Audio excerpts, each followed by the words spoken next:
जिस मुल्क में 24 महीने में 4 प्राइम मिनिस्टर चेंज होंगे, इमरान खान, शहबाज शरीफ, केयरटेकर और फिर ये फॉर्म 47 का प्राइम मिनिस्टर, उस मुल्क में कोई भी मईशत, कोई भी इन्वेस्टमेंट नहीं आती, क्योंकि कोई भी मुल्क हमारी तरह बेवकूफ़ है नहीं।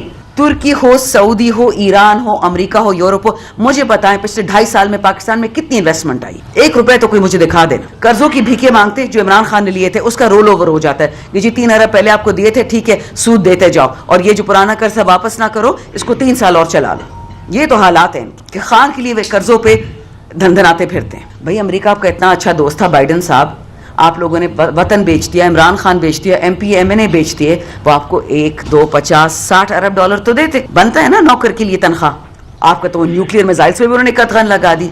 इससे कहते हैं बेवकूफ़ व्यापारी जो पाकिस्तान में बैठा हुआ है, उसका एक ही काम है कि पाकिस्तान को बेच के खोखला कर दो, सिंपल इज दैट। क्योंकि इंसान, मैं नियतों के लिए किसी के दिलों में नहीं घुस सकती हूँ, मुझे उनका अमल नजर आ रहा है। गरीब को और गरीब करो, मालदार को मजीद मालदार करो, वो जो 1% है, और जो मिडिल क्लास है, मुतवसत तबका, उसको स्क्वीज करो कि ना वो स्कूल का सोचे, ना वो हस्पताल का सोचे, ना वो बच्चों की शादी का सोचे। उम्रा हज तो दूर की बात है। कौन है इस वक्त जो चाहता है कि KP में, पाकिस्तान में बिजनेस आना की हो? कौन चाहता है कि हमारी मईशत इतनी उलट जाए, इतनी उलट जाए? वो अंग्रेजी में कहते हैं cutting of your nose to spite your face. अपनी ही नाक काटनी है ताकि पाकिस्तान तबाह हो जाए। अपने ही इमरान खान को, अपने ही बिजनेसमैन को, यही उलगज़ई भाइयों को, बाकी और इस तरह कितने हैं कि जी इनको हमने नहीं छोड़ना, बाकी देखी जाएगी। तो बाकी रह क्या गया? ये वतन कायदे आज़म ने इसलिए नहीं बनाया था कि 20, 40, 60, 100 खानदान इसमें बराजमान हो जाए। पाकिस्तान इसलिए नहीं बना था। ये मेरा और आपका पाकिस्तान है। अब सवाल ये कि हमने किस साइड पर खड़े होना है। अगेन अंग्रेजी में बोलते हैं wrong side of history, right side of history. मरना तो सब ने है, कब्र के मेहमान तो सब है। पता नहीं किसको ये गारंटी है, ये अल्लाह ताला से किसी को रोका भेजा है नऊजुबिल्लाह कि जी आप हमेशा जिंदा रहोगे, आपकी नस्ली खाती रहेंगी, बाकी ख्वार हो जाएंगे। Not happening. वक्त बदलने में एक लम्हा नहीं लगता। All I am saying is, बड़ा चिनार और खुरम में शिया सुन्नी तसादम करवाया। पंजाब में तो लोगों के खाले उधेड़ दिए हैं। KP में कोशिश की गई है कि लिसानी मसलों पे, उस दिन भी एक बड़ी बेवकूफ़ सी ट्वीट आई कि पता नहीं फलाना फलाना किसका हीरो है, फलाना फलाना किसका हीरो है। यानी पंजाब KP लड़ाई हो जाए, सिंधी बलोची लड़ाई हो जाए, पाकिस्तान अफगान हो जाए, पाकिस्तान ईरान हो जाए। क्यों हो लड़ाइयाँ? शहीदों का खून दे दे के आप थक नहीं गए? पुलिस वाले हमारे शहीद, फौज वाले हमारे शहीद, एयरफोर्स वाले हमारे जहाज गिर जाते।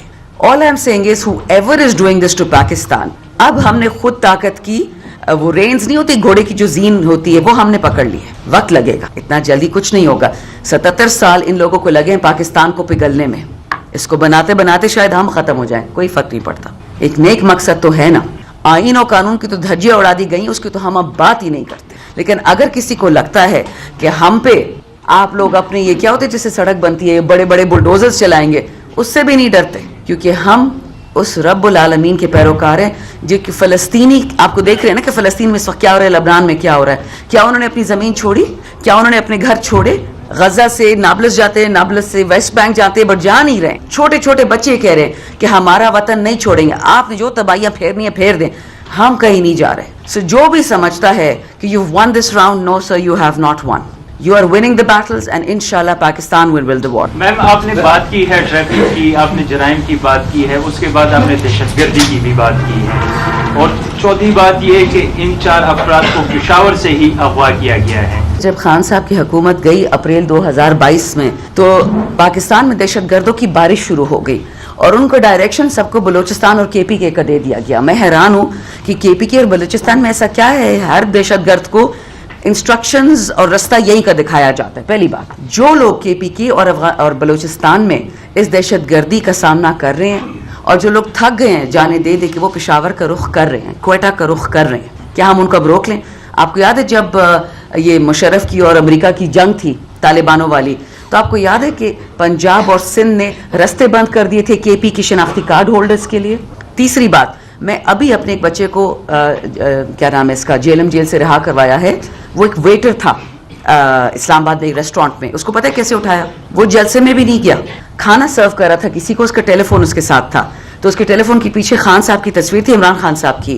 اور اس کا شناختی کارڈ دیکھا کیجیے تو KP سے خان کی تصویر ہے, دہشت گرد ہے, جیل میں ڈال. تو ہمارے تو جی پتہ نہیں دہشت گرد کہاں سے آتے کہاں چلے جاتے ہیں, بٹ جیل میں PTI والا بیٹھا ہے, دہشت گرد نہیں بیٹھا. اور جو سب سے بڑا PTI والا عمران خان, اس پہ تو پاکستان کا ہر کیس یہ لوگ ڈالتے ہیں, وہ پھر میلٹ ہو جاتا ہے ہائی کورٹ میں جا کے. ہماری حکومت فروری 2024 کو آئی تو ہے, بٹ آپ مجھے بتائیں, اگر میں آپ کو لسٹ دے دوں کہ مجھ پہ کتنی ڈیتھ تھریٹس ہیں, اس کا کیا مطلب ہے؟ میں تو اسلام آباد بھی جاتی ہوں, میں تو جیلم جیل بھی گئی ہوں, اٹک جیل بھی گئی ہوں, میں تو ہر جگہ جاتی ہوں, مجھے ڈیتھ تھریٹس ہوتی. اور کیا انٹیریئر منسٹری, آخری بات, آپ کی باقی ہر بات میں قبول کرتی ہوں, بٹ کیا انٹیریئر منسٹری خیبر پختونخوا کو دے دی گئی ہے؟ اگر دے دی گئی تو مسئلہ ختم. IG ہمارا, پولیس ہماری, میں تو کہتی تھوڑا سا فوج سے بھی ہمیں اپنا حصہ دے دیں, پھر جو ہم لشکر بنائیں گے امن کے لیے, یہاں ایک دہشت گردی نظر آئے گا, یہاں ایک اغوا کاری نہیں ہوگی. اگر آپ کو یاد ہے, ایک سیکنڈ, میں ایک آخری پر اللہ بخشے, ہمارے ایک بہت اچھے پولیس آفیسر تھے, انہوں نے یہ بات ایک دفعہ کہی تھی کہ اگر مجھے تھوڑی سی طاقت اپنے صوبے میں دے دیں, صفت غیور صاحب اللہ ان کو بخشے, انہوں نے یہ بات کہی تھی کہ میرے صوبے میں میری پولیس کو ذرا ڈی کپل کر دینا فیڈرل گورنمنٹ سے, یہاں اغواکاری دوبارہ نہیں ہو. 4 بندوں کو اٹھایا گیا, اس دن باوردی حیدرآباد کا SHO بھی تھا, تو آپ نے اس کیس پر ان پر کیا ہوگا, SHO کے وہ لوگ کون تھے اور کیا عدالت ان لوگوں کو بھی عدالت لا سکتی ہے؟ جی یہی بات ہے, انہیں بھی جواب دہ بنایا گیا ہے, انٹیریئر منسٹری کو بھی جواب دہ بنایا گیا ہے, ہیومن رائٹ منسٹری کو بھی جواب دہ بنایا ہوا ہے. ان سے عدالت نے جواب بھی طلب کیے تھے, اور پھر میں نے کہا نا کہ وہ جو گمنام فون آ جاتے ہیں اور ایشورنس دے دی جاتی ہے کہ جی آپ کے بندے واپس آ جائیں گے, وہ ایشورنس آئی, اس کی بنیاد پہ مقدمے بھی واپس لیے گئے. اب وہ دوبارہ لے کر آئے ہیں, اس لیے کہ ویسے تو ہوا نہیں, بلکہ اب تو 200 کروڑ کی انویسٹمنٹ مانگ لیا انہوں نے. بیڑا غرق کر دیا ہماری ایکسپورٹس کا. انڈیا سے جو ہم نے ٹریڈ کرنا ہے, انڈیا میں آپ کو کون ایسا بیٹھا ہے, اور آپ بناتے کیا جو آپ انڈیا کو بیچیں گے؟ انڈیا ہر چیز آپ سے بہتر بناتا ہے. بزنس کا پہلا پرنسپل ہوتا ہے کہ اپنے ملک میں ڈالر لے کے آؤ, اپنے ملک سے ڈالر بھیجنا نہیں ہے. اور ہمارے والوں کو پتہ نہیں کیا تکلیف ہو رہی ہے, ہر کمیٹی میں لگے ہوتے ہیں, جی ہم نے تو انڈیا سے بزنس کھولنا ہے. ہاں جی کھول لو, کیا بیچو گے؟ دال بناتے ہو پاکستان میں, کیمیکلز بناتے ہو, کیا بناتے ہو مجھے بتاؤ نا. ایک ٹیکسٹائل براؤن کپڑا یا بیڈ شیٹ یا تولیہ یا جینز بناتے تھے ایک زمانے میں, فیکٹریاں تو ساری بند ہو گئی. جب عمران خان کی حکومت تھی, ہمارا اس وقت گروتھ ریٹ یعنی پاکستان میں شرح ترقی کیا تھی 6%, آج پتہ ہے کتنی ہے؟ 0.92. ماشاءاللہ کیا ان لوگوں نے کامیابی دی ہے پاکستان کو. 3 سال میں آپ کو 9 پوائنٹ نیچے لے گئے ہیں, اوپر جاتے ہیں نیچے آتے ہیں. میں نے ایک بہت ہی معتبر انسان کو کہا تھا, اپنے آپ کو معتبر سمجھتا ہے, معتبر تو ایک اللہ ہی ہے, میں نے اس سے پوچھا کہ اب خان کی حکومت کیوں ہٹانا چاہتے ہیں. میں آپ کو فروری 2022 کی بات بتا رہی ہوں, میں پاکستان میں نہیں تھی, اس مہاشے کے ساتھ ہم ایک انٹرنیشنل اس پہ تھے, فورم پہ. کہتے جی دیکھیں نا, عمران خان ہے, کوئی انویسٹمنٹ نہیں کرتا پاکستان میں, سب ہم سے نفرت کرتے ہیں, اور بس ہم چاہتے کہ وہ ہٹا دیا جائے. میں کہا بالکل صحیح, تو الیکشن دوسرا کیوں نہیں کراتے؟ کہتے جی وہ الیکشن اس لیے نہیں کراتے کہ نواز شریف کو ذرا ناراض کرنا ہے, شہباز کو خوش کرنا ہے, اس کو PM بنانا ہے. میں نے کہا پھر تھوڑی بعد بلاول کو بھی بنائیں گے, پھر مریم کو نا, سب سے وعدے کیے ہیں. تو میں کہا اگر اتنی بڑے آپ لوگوں نے وعدے کیے ہیں, آپ کو بیسک اکانومی کا پتہ ہے کہ اکنامکس ڈکٹیٹ کیا کرتی ہے؟